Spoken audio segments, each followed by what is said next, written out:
I'm Martin Sandbu. I work for the Financial Times, the global daily newspaper known for its salmon pink colours, where I write a daily newsletter on the global economy and global economic policy called Martin Sandbu's Free Lunch.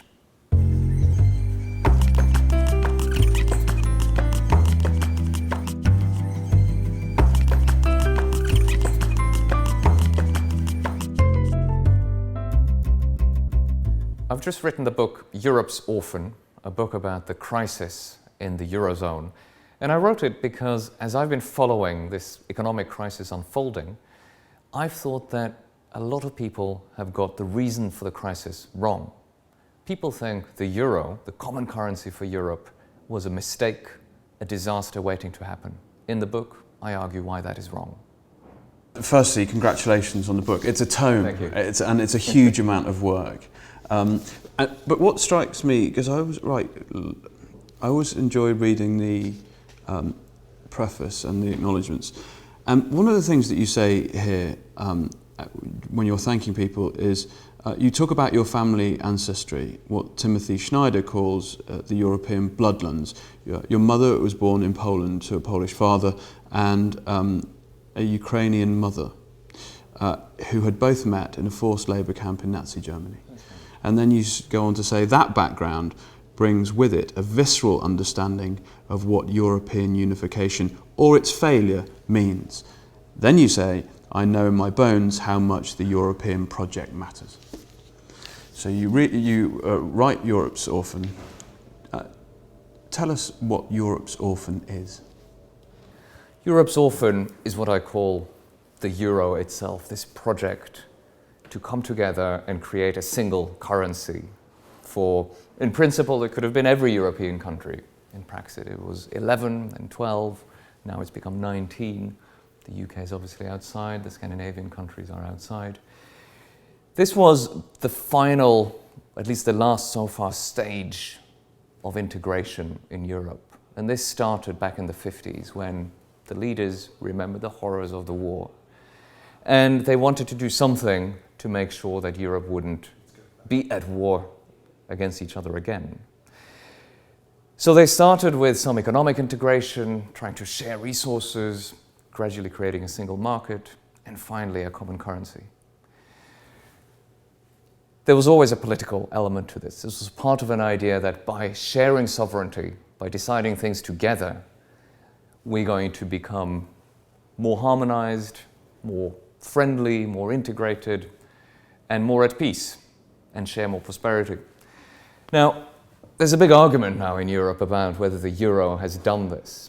So there are a lot of people who say, this was a disaster. It was always going to fail.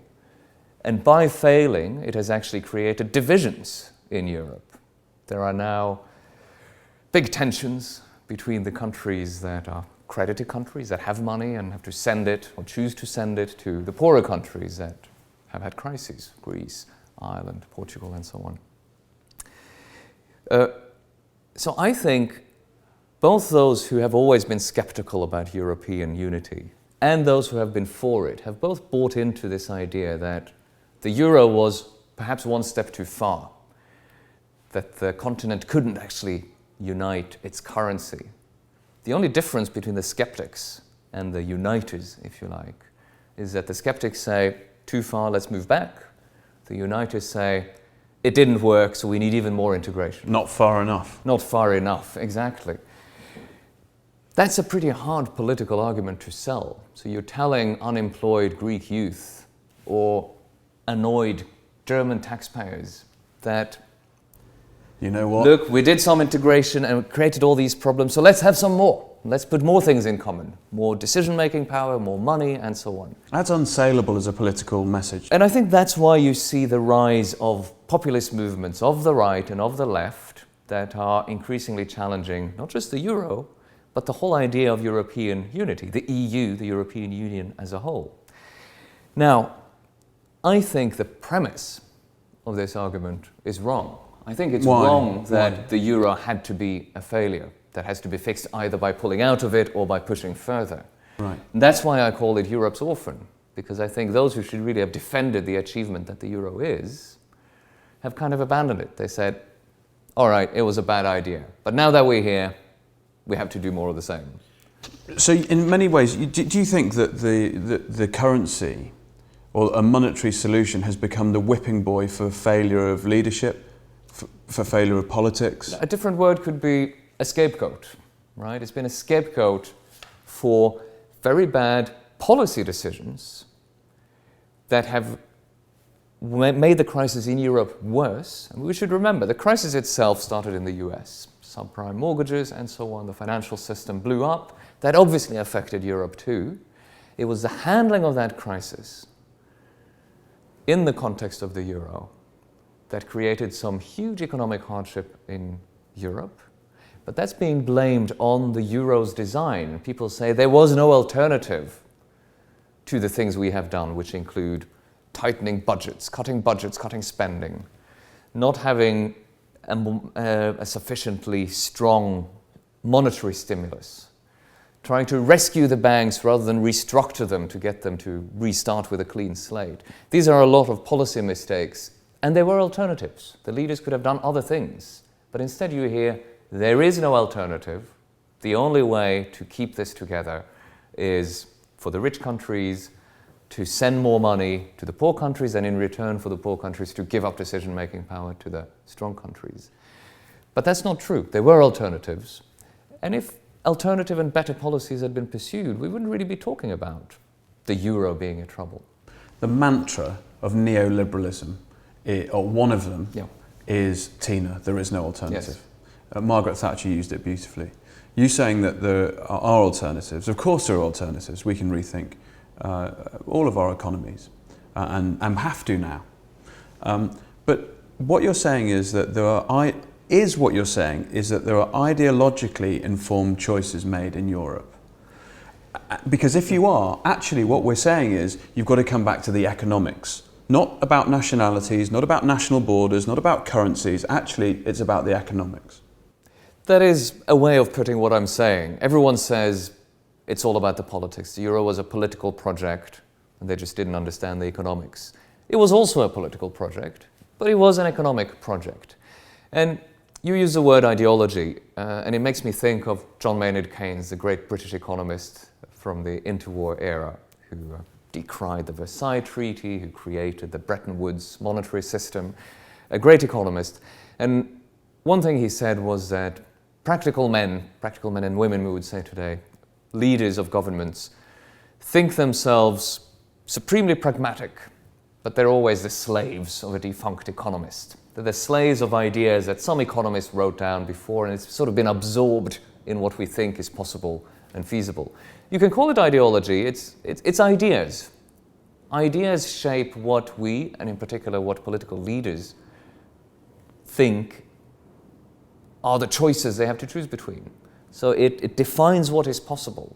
And that's why you get, if you have an idea that says there is no alternative, it's either this particular course of austerity and centralized power in Europe, or the euro unravels and we'll have an even worse crisis than what we saw in 2008, 2009, 2010, then you can explain why people have made those choices. And interestingly, the center-left and the center-right all signed up to this, right? So there wasn't really a proper political debate about what alternatives there might be within the euro. It's this or the whole project fails. That was never true, and that's why you get political insurgents from the extremes, because the center-left and the center-right haven't done their job. And so I'm just going to get technical for a minute. Yes. And then we'll move on and talk in a more broader way. But the tagline for your book is the future of the euro and the politics of debt. Yes. The neoclassical economic system, neoliberalism, does not see debt as an issue at all. And what we've seen around the world is a credit cycle which has expanded and expanded and expanded for lots of reasons, but that's the point, right? And no kind of political leadership that would rein that credit cycle in or take any kind of action. How much of the blame can be laid at the door of an economist who can't see or thinks that macroeconomically that debt is neutral, it doesn't have any effect on the economy. Look at the state of Europe now. Look at how debt ravaged we've become. How much blame is to be laid at the door of the neoclassical economist who says debt doesn't matter? I'd like to divide the blame, or share the blame equally between two ideas. Let's put it that way. One idea is exactly what you highlight. A lack of appreciation of how the debt balances, the amount of debt in the economy, is actually a source of instability and vulnerability. But that's the second idea. Right. So the other idea I blame is this very strong aversion to writing debt down. So debt has been with us pretty much forever, throughout recorded history. There is a reason, I think, why the great religious traditions all have rules about debt, prohibitions of excessive interest, usury, and requirements for debt restructuring, jubilees they would have called them, right? So this has been with us forever, and we keep forgetting it and then rediscovering it. So it happened again in a massive way in the last 15 years. Now, one problem is you let things get too far, right? Things went out of hand, too much debt. But once that happened, you also didn't deal with it in the right way. If you have a huge debt overhang, you can either write down the existing debt, or you can say, well, we can't do that, that's sacrosanct, we have to protect debt contracts, but we'll try to squeeze new borrowing. That was the course that Europe chose, more than in the US actually, where there was a bit more restructuring. But that of course means that you're squeezing the new credit that's the lifeblood of economic activity. And then of course you make the existing debt harder to service as well. So there was a big mistake in 2010 when you had a debt crisis in Greece. Greece was unable to refinance its public debt. That was in May 2010. And then in October, November 2010, Irish banks couldn't refinance their private debt. But it doesn't matter if it was public or private. What matters is that the people who decide these things in the Eurozone said, we cannot let these debts go unpaid. So if you don't want a debt write-down, then your only alternative is a bailout. Somebody then has to cover these debts, right, as they fall due. So private investors were pulling their money out, Eurozone taxpayers stepped into the breach. But that, of course, determined all the politics that have followed since, because the result of that is that you transferred a conflict of interest between borrowers and creditors, largely private borrowers and creditors. You map that onto a conflict between national governments and their constituents. So you had German banks perhaps foolishly buying Greek bonds or foolishly investing into Irish banks. And this was turned into a conflict between Germany and Greece, or even worse, between Germans and Greeks. Good old tribalism. Exactly. Good old nationalism, then tribalism. Exactly. That was the big political sin. As we pull back, people watching us in the US, what's the relevance? We know that Europe's got its problems, because, by the way, the problems that you've just highlighted, when you were ticking through them, I didn't see or hear very many of them that have gone away. In fact, a lot of this stuff has just been brushed under the carpet and it's extend and pretend. If I'm an American taxpayer or an American investor now watching this, thinking, what relevance does this have to me? One reason why Americans should care is because it matters to them, to their investments, and to the global economy, which affects the US economy, whether Europe is picking itself up or not. And the answer is, it is sort of halfway, half-heartedly picking itself up. It is returning to growth, too little, too late, but better than nothing. Then there's the political importance of this, which is probably even greater. Europe is a relatively large region of the world, a quarter of the world economy. It is bigger than that in terms of its presence in the world consciousness, the world of ideas, the world of culture. But it's made up of very small units, many small countries. And I think Americans would quite easily understand if every US state was on its own and didn't speak with some sort of common voice, American power would not project very far whether it's soft power, cultural influence, or even direct, either economic or even military influence. So there's an issue of Europe's role in the world. And Europe is the closest kin politically to the US. This is a transatlantic civilization, North Atlantic civilization, if you like, the same humanist Enlightenment values that the US was, at least in theory, based on. So these are natural allies, right? If Europe can't get its act together, then the US will suffer too, because it will have fewer strong friends, like-minded nations, possibly allies, and that is bad for the US as well. So whether Europe manages to stand together, that will depend a lot on how the euro crisis is ultimately resolved. The argument I'm trying to make is that there's no reason why the euro should become this source of division. It can be a source of economic strength, and it can be a source of political unity if you just get away mainly from this idea that debts have to be respected at all costs. If you have the euro, but you don't confuse that, protecting the euro, with protecting existing debts, then the world can look quite different. I think that's still a possibility, and I think it would be important also for the US that that happened. When you talk about debt restructure, Jubilee, write-downs, yeah. When we look across Europe, really don't find a leader who has the presence or possibly the scope of knowledge or the political courage to start talking about these things. And you mentioned it earlier, we've kind of lost our wisdom a little bit, yes. and we refine it again, and yes. then we think about yes. it. Where is the impetus going to come from to start talking in a really measured and constructive way about writing off debt, restructuring debt, and ultimately enacting a debt jubilee? Because it comes down to a very simple principle: a debt that can't be paid won't be. Exactly. If a debt can't be paid, it won't be. That seems to take an inordinately long time to accept. And I think that's partly an intellectual problem, actually. Why? Now, so I think one answer is to look at the role of debt, and especially bank debt, in not just the economy, but in European societies, and American society for that matter.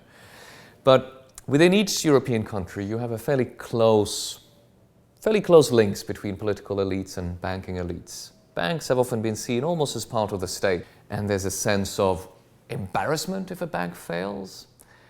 There's a problem in that the people who ran the bank will have to be replaced, and these are often people who are kind of in the same community as the people who run the country. I think this is important. It's important in the US too. Relations between politics and banking and finance in general is far too tight in the US, tighter than it should be. But it's a fact that not very many people know that the financial systems in Europe and the US are about the same size, so 3-4 times annual economic production. That's all kinds of finance. But in Europe, almost all of that is banks. 75% of all financing is bank loans. In the US, it's 25%. So the US banks could fail and be bailed out, and it was affordable. In Europe, it isn't affordable because they're so huge. Some of them are individually huge, but the banking system as a whole is huge. So the needs for new capital when they had made all these losses would just be, in many cases, too big for the government to take on. Then it's easier to say, well, let's just pretend, extend and pretend. Let's hope that growth will come back and things will go away by themselves. It's a bigger problem in Europe. That's both why it's more important to fix, why the consequences are worse if it doesn't get fixed, but also why it's harder to fix in the first place, because it's so much more ingrained, taking up more space in the economic and social fabric. We've got a finance curse. Europe has a finance curse. The banks are too big, they're sitting right in the middle of the democracy, and they're ultimately undermining it. That is an argument. And, well, they are, first of all, they are economically damaging. Partly because banks deal with debt rather than equity. This goes back to this religious tradition. Religions have learned that it's debt that causes a problem. It's not finance. But it's debt rather than investments where the investor is willing to lose if things go badly.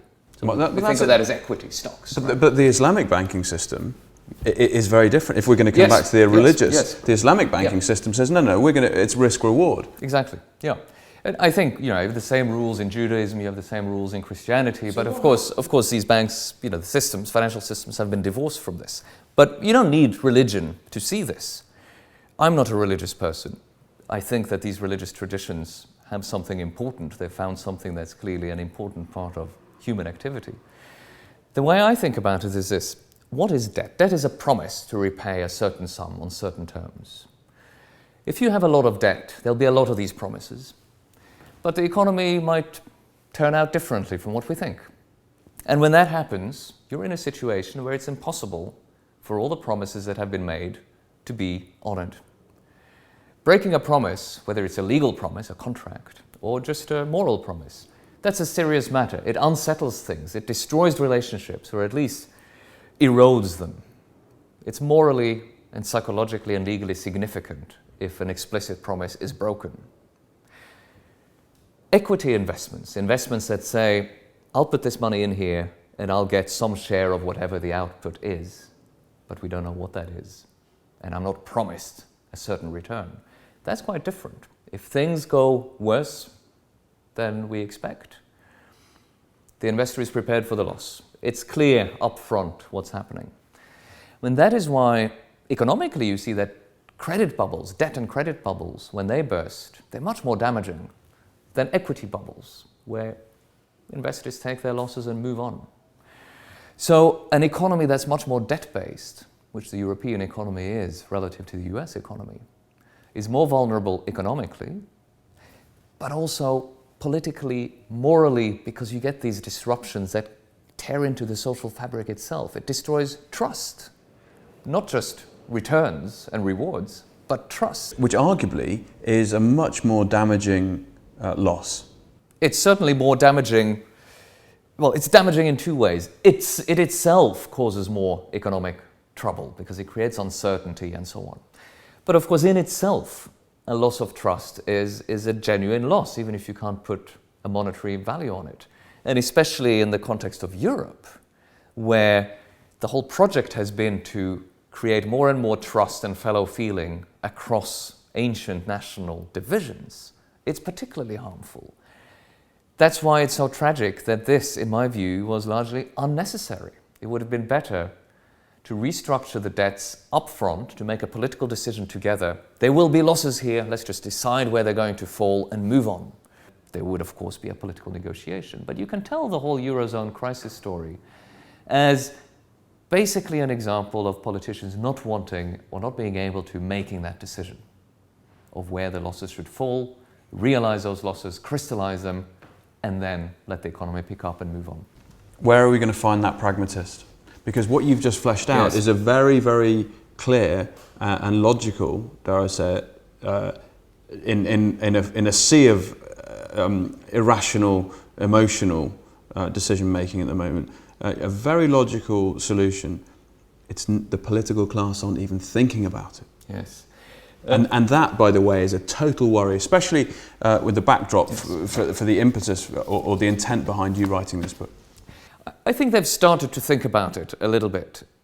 I think it was Churchill who said about the Americans that they will always do the right thing in the end after exhausting all other options.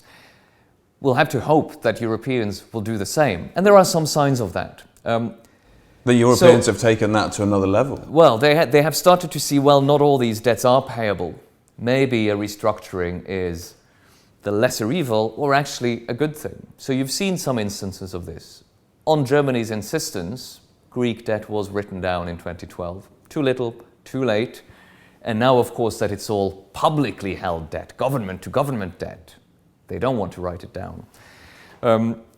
There is a move towards treating banks a bit more harshly. But beyond that, I think there's a political process going on. Because the conventional parties, the establishment parties, have not wanted to accept the need for debt write-downs. You've had political insurgents, extremists sometimes, populists often, come up from the left and the right to argue for this option. So you have Syriza in Greece, and they won. There's been an election in Portugal where a majority has gone to parties that are now contemplating a more anti-austerity and pro-debt restructuring policy. And in response to that, I think the established elites are finally, they have their ear to the ground a bit more than they used to, and they see that our policies haven't worked as well as we said they would.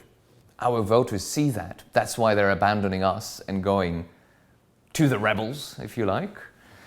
Now, good politicians do respond to public pressure, and there is tremendous public pressure for some sort of change, of course. I think it comes down to whether you believe that democracy in the end is solid enough in Europe that it will do what it's supposed to do, which is to channel public perceptions and the popular will up to the level of political leaders. I have a lot of trust in European democracy. I think that process is slowly working its way through the system. Where now, as we stand here towards the end of 2015, and I'm not asking you to look into a crystal ball, but I am asking you, because you've given this an awful lot of thinking time, the trajectory, as you see it, for Europe over the next 3, 5, 7 years. What do you think? Where is it headed? And what can we expect?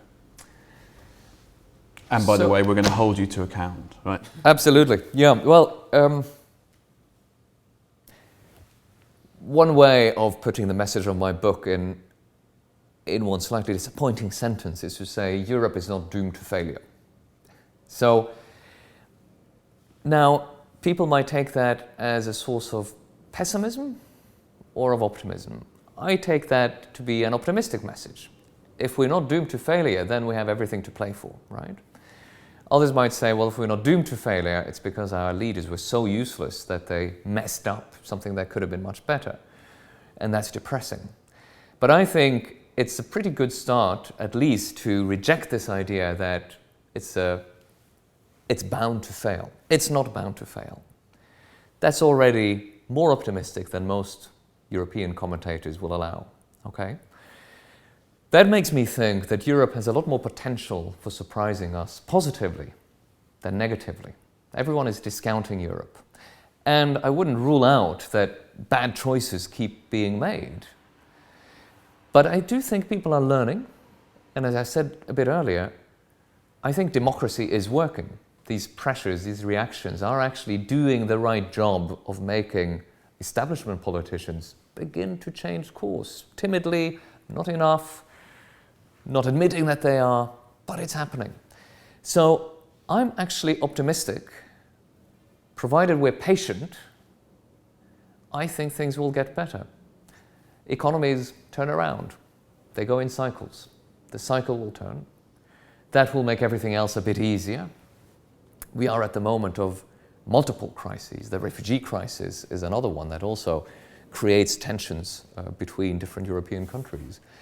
But because I think there's nothing inherent about the European construct that means things have to go wrong, I think probably the problems are more manageable than we like to think. And that's why I think we probably will end up managing them. So this may sound half-hearted, but I think it means that there are plenty of opportunities there for those who want to make Europe work, to push for it. There's no need for a council of despair here. And I think that's an optimistic message. It's a very optimistic message. And I don't think it's half-hearted in the sense that what we're battling, what European citizens are battling all the time, we touched on it, is that nationalism, that tribalism, because it's so very easy to go there, isn't it? And it's very easy to go when you're disenchanted with the main alternative, which has been this European project. And you don't have to go back very far in history to see the effects of that. No, exactly. Martin, thank you so much. It's a huge contribution. Thank you very much. Thanks for coming in. Thank you for your time. For your wonderfully nuanced take, we often give people, or always give people who think differently, a Renegade Inc. pin. I will wear that proudly. Priceless. Thank you very much. That's for you. And thank you very much for your time. Cheers. Thanks for your interest.